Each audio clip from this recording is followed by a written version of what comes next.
Hello, I'm LisaKay. And I'm Taylor Cole Longacre. And this is Intentional Talk, a show that cares and brings positives to the air.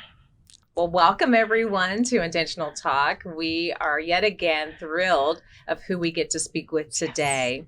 Irum Rashid Jones is our guest. She's a speaker, educator, author, advocate, entrepreneur. She's COO of Electrician on Call, and it's a role she's held for more than 20 years.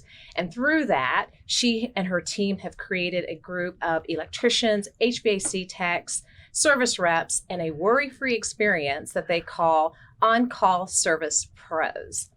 And there, Irum and her team support more than 15,000 small businesses. Wow. How about that? Wow. Welcome to Intentional Talk, Irum. Thank you. Thank you so much for having me. That's a lot of hats, young lady. It is. A lot of Lots of hats. hats. I enjoy them all. Yeah.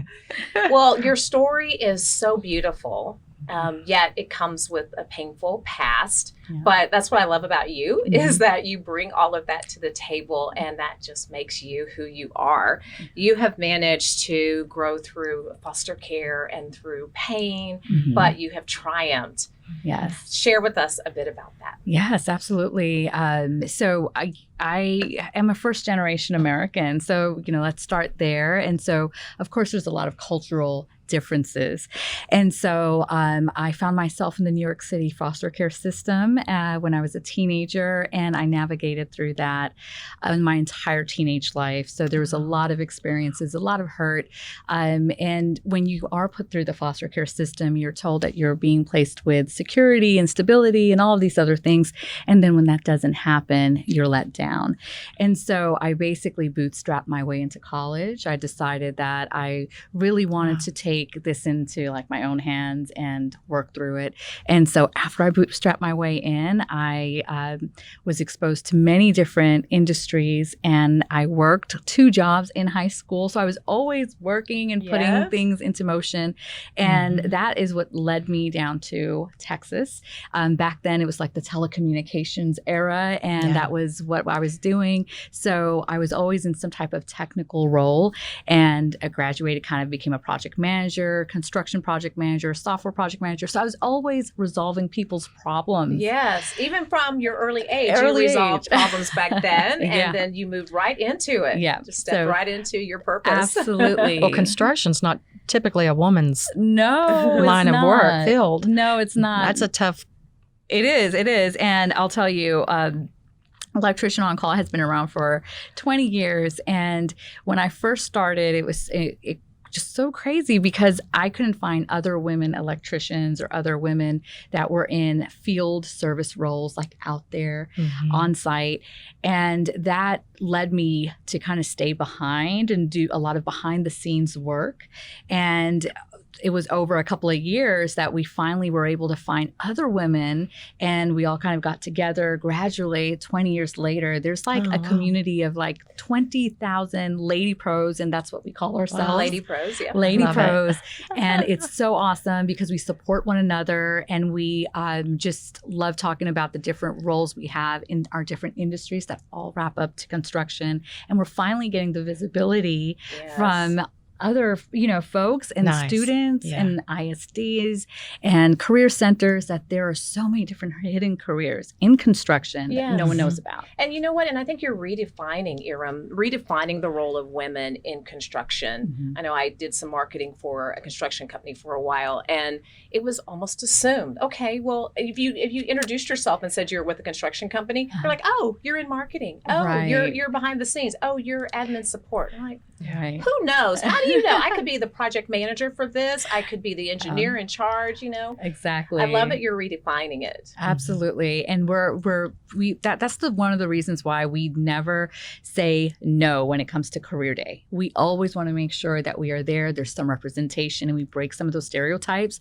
And what's so cool is when we go to career days, everyone's like always around our booth, like, okay, I want to know more about what you're doing and give me the blueprint. That's and awesome. They enjoy it so much. So it's a pleasure to see all that excitement. Yeah. I would love to see you in action in the construction. Yes, absolutely. I promise you, I don't wear my heels or any of that. So any chance I get to A wear hammer heels, belt, right? Yeah, and our tools are so different nowadays. They're all electronic. They have come so far. So if we're like sitting down with like a 2-year-old watching Bob the Builder, those are so outdated. Like we need a newer version of that. I love power tools. Yes, she I have asked does. for DeWalt tools and stuff. I have my own miter saw. I've asked for that kind. I want some good hard tools. Plug them in and go. Yes. And it's, you know what? You bring such a great point up. It's so empowering to build things with your hands. And whether you mess up, it doesn't have to be perfect, but there's so much satisfaction in being able to go, all right, I'm designing it in my mind, and now I'm going to put it into motion, and then I'm going to use it as something functional. And you just keep redesigning it. And it's this beautiful cycle. And that's when people go, Irum, I thought you were in software development or software project management. How are you in construction? And I'm like, they follow the same exact cycle. So if you're a woman in software development, you kind of feel like, look, I don't think I'm hitting that cap, or maybe I need to shatter this glass ceiling. Guess what? The construction industry has a smaller wage gap. Yeah. So you might be, able to change industries. So that's one thing that women don't know about. That's pretty cool. And really, and speaking of which, you've had a seat at the table, because I believe you created your own seat. You got in there and defined your own role. How have you seen that progress or happen for other women in the field? Oh my gosh, that is a loaded question. There's two sides to that. Yeah. One of the sides is sometimes we fight so hard for a seat at the table, and what ends up happening is we're finally given the seat, and we spent so much time and energy getting there that we don't know what to do next, because we have a list of over 100 different things to hit, and we haven't really processed how we're going to do it. So one of the things that I tell women when they're building and bringing their own seat at the table is define your priorities. You cannot hit them with the 100-point, everything is priority one list. Yeah. And so that's probably the first one. The second one is, if there is not a table, don't wait for that table. Just bring those lawn chairs in and create that circle. Yeah. Someone's going to bring that table, and that table that I'm defining is a platform. Yes. You can't keep things a secret, right? People have to know about the work that you're doing.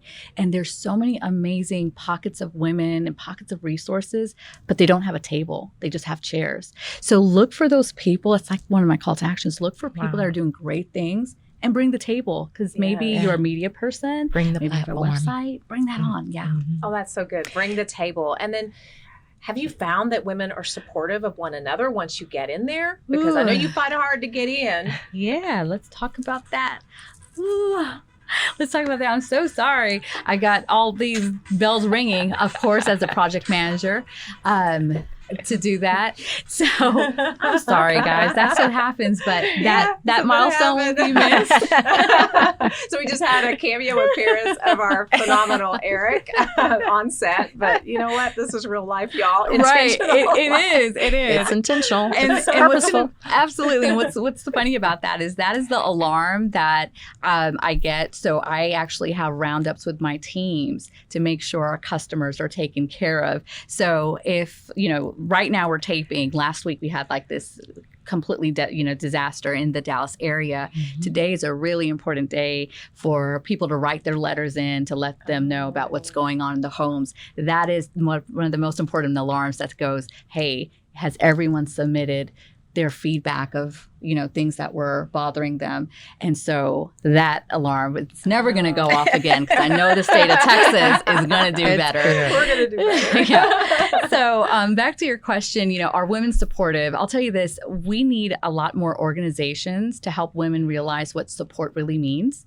I think a lot of women have been in situations where sometimes you were the only person in the room for so long. Yeah. And when another woman comes in, she's bringing additional energy, she's bringing additional priority list, and we have to learn to learn what the priorities are and how they overlap, and support each other and have that conversation, right? To go, LisaKay, hi, you're new to the team. Okay, here's my list. What have you been working on? I want to know some background about you, and team up. Yes. And that's what I haven't been seeing as much of, because a lot of women don't know that that's the process you should go through. Yeah. I like to scratch the surface on you being a woman in construction and creating Anchor in Christ.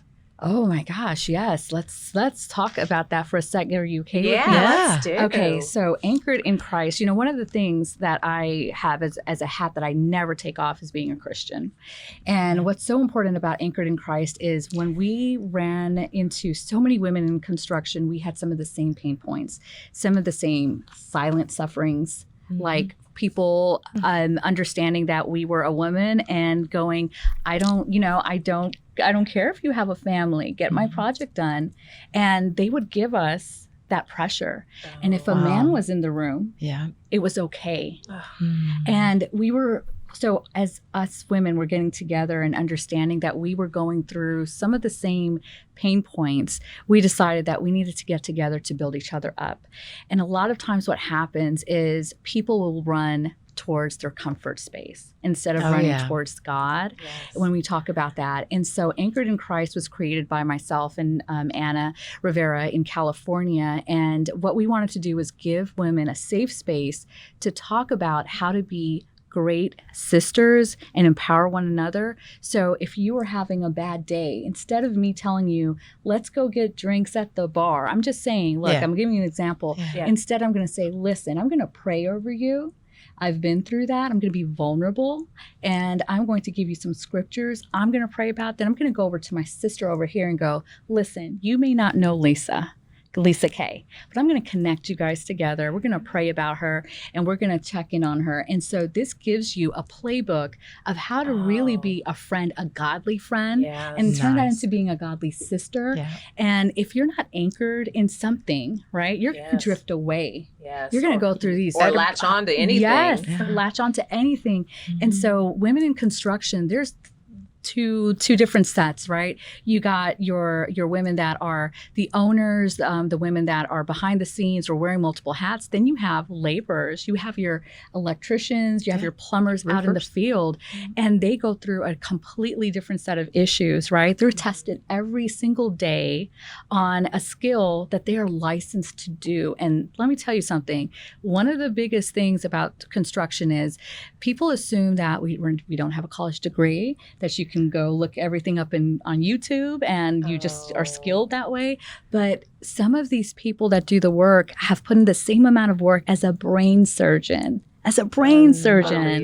So imagine being a woman out in the field and being told, you're a woman, I don't think you can do it. And then having to go through this validation piece. So this book covers how to navigate through those conversations, how to pray about it, how to push through some of those turbulent times. It's not empowering either. It's simple, it's dainty, and it's a 4-week.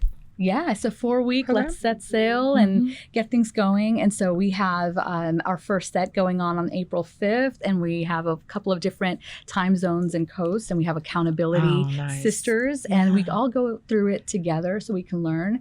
And right now we're taping our season 2 of our podcast. And so what Anna and I do is we actually put our business out on the streets. And we have to use it as an example. And of course we got to start somewhere. And we go, look, this is what happened, and this is how I prayed through it. And a lot of women, we've been getting so much positive feedback, even for those that are outside of the construction industry, where they're like, look, I actually sit and I'm in corporate America, and I can completely identify with what you're saying. And so we need to realize as women that regardless of the industry or the role that you play, whether it's entry level or you are boss level 100, we all go through these same exact issues. We just all handle them a little differently. Well, I'm going to ask you something else. Your name, Irum. Yes. What does that mean? So Irum means heaven, like the light that comes from heaven. So heaven only shines or emits a certain type of light. And there's this holiness that happens there. There's this purity that happens there. And so that's what my mom named me after was Irum of that. It's a perfect name for you. It really is. is. You shine. Beautiful light from heaven. Oh, I love it. Thank you. Okay, then I want to ask you another term. Sure. Ikigai. Yes, absolutely. So that is a wonderful mindfulness practice, and I've lived my life doing that. So what this does is it takes like, what are you good at? What's something that the world needs more of? What's something that you can possibly get paid to do? What's something that excites you? And so just think of all these little circles around there, and there's this sweet spot, which is the intersection point. And if you operate in that space, you have endless energy. You don't even need an alarm clock to get up from bed. And I hear you don't use an alarm clock. I don't. I just except spring for that up. Or alarm. Except for that alarm, right? That one-off alarm. But you actually just literally spring up. You know that there's so much work to get done, and you work in this zone where you work on the stuff that you're passionate about, that you know that your skills, your natural abilities, as well as things that you can gravitate and learn pretty quickly. Like, don't have me sitting there doing accountant work. It's not going to happen. But if you want me to proofread something, I'm all there. So I always work in the natural space and talent. So Ikigai actually helps you operate and work in that zone. And so I love doing that. I love introducing that to people, because you're actually living, I feel like I live every single day so many different things that are accomplished, and I feel fulfilled every hour. I don't even have to wait till the end of the day to feel fulfilled or the end of the year. It's fulfilling to be doing things that I love to do. Oh, yeah. And so how do you remind yourself, though? Do you just say Ikigai, or is there something? How do you get to that place each day? Because I get, into my zone and doing things, and I'll pick up the phone or I'll go to a meeting, and I must say the Ikigai kind of goes away when, trouble comes, or like a snowstorm. Or, So how do you stay in that? So the first thing that I do is I always prioritize my day. And there is actually a formula in that Anchored in Christ book that kind of gives you that. We teach you the difference between being busy and being productive. And, once you kind of switch and put some of these project management practices in place, you kind of go, okay, is this critical and urgent? If it's not, and it's nothing that I can help with, then maybe I need to delegate. So there's a lot of delegation that goes on. And then you have to set reminders. Like, for example, the alarm that went off, that was a reminder. So I set multiple alarms to go, Irum, I'm holding you accountable that during the day, there are certain things that need to be done in order to be productive. So like that alarm, for example, if we didn't have that go off and everyone's alarm went off, then we would have missed a deadline, right? The whole team. And so right now I'm sitting here with you, but my team back at Electrician on Call, they're calling vendors, partners, suppliers, people that called in and said, certain things were happening. Yeah. That's the alarm for me to call in and go, did you do what you said? Did you do it? Inspect what you expect. Yes. Delegate and inspect it. So that's how I plan out my day. It always starts with God. It starts with meditating off. And I really, go in to kind of listen to what God is asking me to do for the day. And that's my compass. Oh, love it. That is so helpful. Yeah. I think we can all take a lot I'd like to learn that. Yes. Yeah. So what's your bucket list? My bucket list. Okay. One item on your bucket list. One item. A good one. Ladies, if I can sleep for a week and just like give everyone else the alarms, I would love for that to happen. That's definitely something that I would love to do. And of course, like in the Caribbean. Okay. Let's put it there. Let's set the scene. Let's set the scene there. That one palm tree that's like horizontally or whatever sticking out. I want to be sleeping on that canopy and just having the breeze go through and not having to worry about the time. So that would be it. Yeah. What's your favorite food? Oh my gosh, I love all food. I'd say anything Italian. Okay, Italian. Yeah, mine's Mexican food. Yes, and jalapenos, lots of jalapenos. Okay, I love spicy. Me too. But I like I'm glad to hear bears and popcorn. I love gummy bears. Reese's peanut butter. Oh my goodness. Okay, what is a must-have? And actually, LisaKay answered this too. What is a must-have item in your handbag or your briefcase or your to-go kit, whatever you call that thing nowadays? A battery saver. Yes. Aha, LisaKay, battery saver. Battery saver. I am going to date myself because it's not electronics, it's lip gloss. Oh, Yes. hey, that's great. Mhm. Mommy always said you have lip gloss and you're in good Yep. shape. Yeah, well, mine is always something electronic. And so it's like a multi-purpose gadget thing where I can plug stuff in. It's got an SD card holder. Wow. I mean, I'm ready to go if Yeah. yes, If hard you drive. need anything electronic wise, You got it. you've got to reach out to Taylor. She will know exactly what you need I love and gadgets. how to work it. I love gadgets. You should yes. do product reviews. I do. Okay. I do. And it's a whole nother segment. All But right. yes, I do product reviews, but that's a good reminder to me that I need Yes. to do some more. Ah, But yes. please. Well, we love this time with you, Irum. This Yes. has been Thank you. such Yes, a yes, great yes. conversation. How can people find you and learn more about you? Absolutely. Visit our flagship business, which is www.electricianoncall.com. And then we also have a organization for professional women's entrepreneurs, which is www.dallasprofessionalwomen.com. It is an amazing organization. And we love spotlighting women and helping women pair up with mentors, especially the youth leadership and young professionals out there.